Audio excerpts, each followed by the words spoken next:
You worked abroad for 10 years. You sent money every month. You came home with nothing.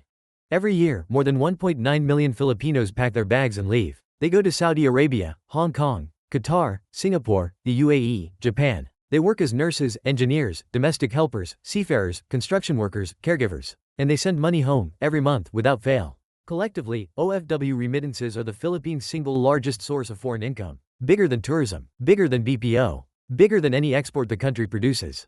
The plan is always the same: sacrifice now, secure the family later. Work hard, send money, come home to a better life. It's a plan that has worked for some people, but for the majority, it doesn't. So where does the money actually go? First, the family. And not just the immediate family. In Filipino culture, when one person makes it, the whole family benefits. That's the expectation. It's not written anywhere, but everyone knows it. So the monthly remittance covers the parents' groceries, the siblings' tuition, the cousin who needs hospital money, the tito who can't find work, the aunt who borrowed money and needs help paying it back. This isn't greediness, it's family obligation that runs deep. Saying no feels like a betrayal. Then comes the house. Every OFW's first big project is a house or renovation. New tile floors, a second floor, a gate, a new roof, a bigger kitchen. Then the appliances, a refrigerator, an aircon, a flat-screen TV, a washing machine. Then the celebrations, fiestas, graduations, weddings, baptisms. Because nothing says the OFW is doing well like a spread big enough for the whole barangay. And then there's the balikbayan box. The balikbayan box is the most Filipino thing in the world. A giant cardboard box packed with spam, chocolates, lotion, imported snacks, and clothes for everyone. It's love in a box. It's also, if you do the math, around 5 to 10,000 pesos of goods, shipped internationally, that could have been invested instead. None of this is bad in isolation. Helping your family is good. Building a house is good. Sending gifts is good. But after 5 years of this, the savings account is still at zero. So the OFW goes back. Just one more contract, they say. After this one, I'll come home for good. But when the contract ends, the house still needs repairs. The youngest sibling just got into college, and there's no job at home that pays anywhere close to what they make abroad. So they sign another 2 years. Then another 2 years. Some OFWs do 3, 4, 5 contracts. Each one starts with a plan to make it the last one. Each homecoming feels like a reset. Gifts, reunions, photos, laughter.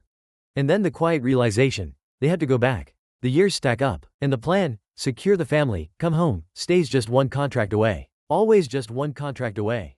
But here's the part nobody talks about. While the OFW is abroad earning money, they are not building anything at home. No local business, no local income stream, no career track that grows inside the Philippines. 10 years abroad means 10 years not building something that could generate income without them. And the family? The family has been living on remittances for so long, it feels normal. The monthly transfer isn't seen as a gift anymore, it's the budget. The whole household runs on that number arriving every month. And then something happens. A health issue, a contract that doesn't get renewed, an injury, a layoff, a global crisis that grounds everyone. The money stops, and the family has no backup. Because no one ever built one. The OFW is now home, in their 40s or 50s. No recent local work experience. No retirement savings. No business. Their family is still depending on them, but now there's no income coming in from anywhere. The children they missed growing up are now young adults who watched their parent leave, over and over, and learned that this is what life looks like. This is the trap, not one bad decision. A decade of doing what seemed right, and arriving at the same place. Nothing built. Nothing to show for it except a house that's already aging. And here's what needs to be said clearly. This is not a personal failure. The OFW worked hard, sacrificed real, irreplaceable years, sent money faithfully every single month, did everything right by every measure they were ever given. The failure is structural. The Philippines has a system that is very good at preparing workers to go abroad: recruitment agencies, government processing, mandatory pre-departure seminars. But that same system has almost no infrastructure for teaching those workers what to do with the money once it starts coming in. No mandatory financial literacy built into the OFW pipeline. No investment onboarding, no retirement planning attached to the process. The system exports labor. It does not export financial literacy. But some OFWs do escape this trap. And when you look at what they did differently, it's almost always the same thing. They treated the OFW income as seed money, not salary. They didn't just send money home. They directed it into something that could grow. A small business a sibling could run, a rental property, a piece of land bought slowly over years. They were building something at home while earning abroad. Not just sending building.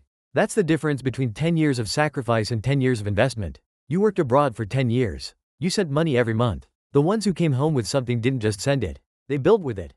If you or someone in your family worked abroad, where did the money actually go? I'm genuinely asking. Drop it in the comments. If this hit close to home, subscribe. We talk about the real stuff Filipinos need to hear every week.